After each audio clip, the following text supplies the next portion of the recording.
அனைத்து மாணவர்களுக்கும் வணக்கம். நம்ம இன்றைக்கி என்ன பார்க்க போகிறோம்னா முக்கியமான டாபிக் சரிங்களா, மரபு சொற்கள் அது சம்மந்தமாக எல்லாம் பார்க்கலாம். இதுதான் சிலபஸ்ஸு. நம்ம மொத்தம் சிலபஸ் இங்கே வச்சுருப்போம். இதில் என்ன டாபிக் பார்க்க போகிறோம்னா இந்த டாப்பிக்கில் சரிங்களா, என்னென்னா மரபு அறிதல், அதில் ஒலி வினை தொகை மரபு இது சம்மந்தமான முக்கியமானது பார்க்கலாம். வாங்க வீடியோக்குள்ளே போகலாம். இது பார்த்தோன்னா இது ஒரு புக்கில் உள்ளது. ஆனால் நான் பார்த்தா மொத்தமாக கொடுக்கல, தனியாக கொடுப்பேன் சரிங்களா, நிறைய வரும். இப்போ பாருங்கள், ஆடு அதோட ஆண் பெயர் என்னதுன்னா கடா சரிங்களா, கடா. மாடு பார்த்தா எருது, எருமை பார்த்தோன்னா ஏறு. பூனை பார்த்தோன்னா அதோட இந்த சைடு பார்த்தோன்னா பெண் பெயர் கொடுத்துருக்காங்க, இந்த சைடு இளமை பெயர் கொடுத்துருக்காங்க சரிங்களா. அப்போ ஆடுக்கு கடா, மரி, குட்டி. மாடுக்கு பார்த்தா ஆண் பார்த்தோன்னா எருது, பெண் பசு சரிங்களா.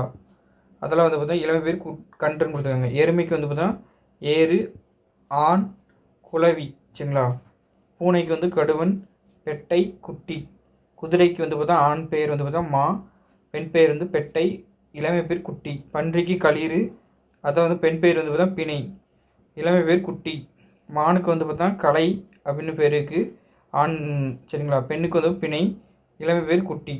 குரங்குக்கு கடுவன், ஆண் பெயர், பெண் பெயர் மந்தி, இது குட்டி. இவன் பார்த்தா மற்றது பார்க்கலாம் சரிங்களா. கூட்டத்தை குறிக்கும் சொற்கள்லாம் பார்க்கலாம். வெயிட் பண்ணுங்கள், ஒரு மீடியமான வீடியோ இருக்கும். அதில் குரல் வகைகள், அதாவது சினை பெயர்கள், பிஞ்சுக்குரிய பெயர்கள் இதெல்லாம் பார்க்கலாம். அதை பாருங்கள், யானை பார்த்தோன்னா களிரும், ஆண் பெயர், பெண் பெயர் பிடி, அதாவது இளம் பேர் குளவி அல்லது கன்று. புலிக்கு பார்த்தோன்னா ஓருத்தல் சரிங்களா, ஓருத்தல் ஆண் பெயர், பெண் பெயர் பார்த்தோன்னா பினா. இதெல்லாம் டிஃப்ரெண்ட்டாக இருக்குது பாருங்கள், நோட் பண்ணி வச்சுக்கோங்க. அதாவது பார்த்தோன்னா இளமை பேர் பார்த்தோன்னா குருளை, இதெல்லாம் ஈஸி தான். நரிக்கு பார்த்தோன்னா ஒரி, பாருங்களேன், ஆண் பார்த்தோன்னா ஒரியான், டிஃப்ரெண்ட்டாக இருக்குது. இதுவும் புளியும் நரியும் டிஃப்ரெண்ட்டாக இருக்குது. பெண் பேர் பாருங்கள் பாட்டி, இளமை பேர் பரல். அதை பாருங்கள், கூட்டத்தை குறிக்கும் சொற்கள்னு கொடுத்துருக்காங்க. இது போக நம்ம நிறைய அடிஷ்னலாக பார்த்தா நிறைய லைப்ரரி புக்ஸு அதெல்லாம் எடுத்து வச்சுருக்கேன். அதை நான் பார்த்தா டைப் பண்ணிவிட்டு மொத்தமாக பார்த்தா நம்ம வீடியோ கொடுப்போம் சரிங்களா. எல்லா டாப்பிக்கும் பார்த்தோன்னா வரிசையாக வீடியோ வரும். அறிஞர் பார்த்தோன்னா கூட்டத்தை பார்த்தா அவை என்றும், ஆடு பார்த்தோன்னா கூட்டத்தை மந்தை என்றும், உடு பார்த்தோன்னா திரள் சரிங்களா. கோழியை பார்த்தா ஆயம், மயிலை பார்த்தோன்னா குலாம், ஒளி அதை பார்த்தோன்னா கற்றை. இதெல்லாம் பார்த்தோன்னா டிஃப்ரெண்ட்டாக இருக்குது பாருங்கள். மலையை பார்த்தோன்னா தொடர், நெல் குவியல், பறவை பார்த்தோன்னா தொகுதி, புகையிலை பார்த்தா சிற்பம் அதோட கூட்டத்தை, மா பார்த்தா அதோட கூட்டத்தை தோப்பு, பனையும் பார்த்தோன்னா அதோட கூட்டத்தை பார்த்தோன்னா கூடல். இதெல்லாம் டிஃப்ரெண்ட்டாக இருக்குது, நோட் பண்ணிக்கிடுங்க. அதான் முகிலோட கூட்டத்தை பார்த்தோன்னா கூட்டம், வைக்கோல் அதோட கூட்டத்தை பார்த்தோன்னா கற்றை சரிங்களா. மான் பார்த்தோன்னா கூட்டம்னு வரும். ஆனால் பார்த்தோன்னா ஃபஸ்ட்டு கணம் இருந்துச்சுன்னு வச்சுங்களேன், நீங்கள் கணம் தான் எடுக்கணும் சரிங்களா. அதனால அதை அங்கே ஆன்சருக்கு அதை கொடுத்துருப்பாங்க. இந்த இதை வச்சு கூட நம்ம பார்த்தா அப்பீல் பண்ணியிருக்கலாம். ஆனால் பார்த்தோன்னா அவங்க கொடுப்பாங்களான்னு கொடுக்கலாம், ஏன்னா இந்த புக்கில் கொடுக்கலாம் சரிங்களா. ஆனால் பார்த்தா மான் கணமும் நான் மற்ற புக்லேயும் வச்சுருக்கேன் ஆன்சரு, அதனால் நான் அப்பீல் பண்ணல சரிங்களா. முத்து பார்த்தோன்னா குவியல்னு சொல்லணும்.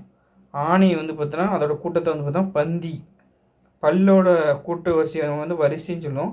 ஆவை பார்த்தா நிறை என்றும், நூலில் பார்த்தா பந்து, மலரை பார்த்தா செண்டு, பூவை பார்த்தோன்னா அதோட கூட்டத்தை குறிக்கும் சொல்லி என்னது கொத்து, பூ கொத்து. தென்னை பார்த்தா அந்த கூட்டத்தை தோப்பு என்னும், கல்லை பார்த்தா அந்த கூட்டத்தை குவியல் என்னும், கற்குவியல் அப்படின்னு சொல்லுமா. இது குரல் வகையை பார்க்கலாம். அணில் நிகழ்ச்சியும் கீச்சிடும், ஆடு கத்தும், மாடு கதரும், குதிரை கனைக்கும், யானை பிளிரும், சிங்கம் கர்ஜிக்கும், காகம் கரையும், குயில் கூவும், மயிலகவும், வண்டு இறையும், எருது முக்காரம் போடும் சரிங்களா. ஆந்தை அலரும், கரடி கத்தும், நெறி ஊளையிடும், மான் குய்யும். இது டிஃப்ரெண்ட்டாக இருக்குது பாருங்கள். மான் பார்த்தோன்னா குய்யும், இது மான் குய்யும், மான் பார்த்தா என்ன செய்யுமா குய்யும். இது டிஃப்ரெண்ட்டாக இருக்குது சரிங்களா. மான் குய்யும். குரங்கு அளப்பும், அதான் அலம்பும் சரிங்களா. பள்ளி சொல்லும், பசு கத்தும், குருவி கீச்சிரும், காகம் கரையும். அதை சினை பேர் பாருங்கள். இலை, மா, பலா, வாழை இதெல்லாம் இலை சொல்லுவாங்க. நெல், புல், வெங்காயத்தோட வெங்காயம் எக்ஸ்ட்ரா இருக்கு பாருங்க. தாள் வெங்காயத்தோடையும் வந்து பார்த்தோன்னா அதோட சினையை என்ன சொல்லுவாங்க, தாள் சொல்லிட்டாங்க. தென்னை, பனை, கமுகு இதோட வந்து பார்த்தோன்னா சினையை என்ன சொல்லுவாங்க, ஓலைன்னு சொல்லுவோம். தென்னை ஓலை, பனை ஓலை, கமுகு ஓலை. அப்படின்னு பிஞ்சுக்குரிய பேர்கள் பாருங்கள். கச்சல் வாழையோட வந்து பார்த்தோன்னா பிஞ்சு வந்து பார்த்தா கச்சல் என்றும், மாவோட பிஞ்சு வந்து பார்த்தோன்னா வடு என்றும், பனையோட பிஞ்சு வந்து பார்த்தா நுங்கு என்றும், தென்னையோட பிஞ்சு வந்து பார்த்தோன்னா குறும்பு என்றும், பலாவோட பிஞ்சை முசுங்களா அப்படின்னு சொல்கிறாங்க. உள்ளீடுகள் பாருங்கள். நெல், கோதுமை, கம்பு, வரகு இதோட உள்ளீடு வந்து பார்த்தா அரிசி. சதை சரிங்களா. மா, வாழை இதோட உள்ளீடுகள் வந்து சதை. சுளை வந்து பார்த்தோன்னா பலா, தோடை சரிங்களா. அதோட உள்ளீடு வந்து பார்த்தோன்னா சுளை. பருப்பு அவரை, உளுந்து இதெல்லாம் வந்து பார்த்தோன்னா உள்ளீடு பருப்புன்னு சொல்லுவாங்க. சரிங்களா. அவ்வளோதான். இப்போ அடுத்தடுத்த வீட்டில் பார்க்கலாம் சரிங்களா. இதுவும் மொத்தமாக சேர்த்து கொடுப்பேன் சரிங்களா. இப்போ மரபு சொற்கள் சம்மந்தமாக மொத்தமாக கூட்டத்தை குறிக்குது மொத்தமாக கொடுப்பேன். நான் வந்து பார்த்தா எல்லா புக்லேயும் வந்து பார்த்தோன்னா டைப்பிங் ஒர்க்கு அது இது கொஞ்சம் ஒர்க் இருக்காது. பண்ணதுக்கப்புறம் நம்ம எல்லா டாப்பிக்கும் தமிழில் ஃபுல் டாப்பிங் பர்ஃபெக்டாக கொடுப்போம்.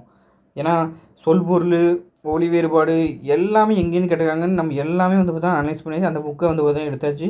லைப்ரரி எல்லா இடத்துலையும் போய் தேடி அப்படி எடுத்தாச்சு. இனிமேல் வந்து பார்த்தோன்னா கண்டிப்பாக வர குரூப் 4 குரூப் 2 தமிழில் வந்து பார்த்தோன்னா 90+ மேலே நான் கொடுக்குறதுலேருந்து கண்டிப்பாக நம்ம கொடுக்குறதுலேருந்து கண்டிப்பாக வரும். இப்போவே நான் சேலஞ்ச் பண்ணுறேன் சரிங்களா. அடுத்த வீட்டில் சந்திக்கலாம். நன்றி, வணக்கம், தேங்க்யூ.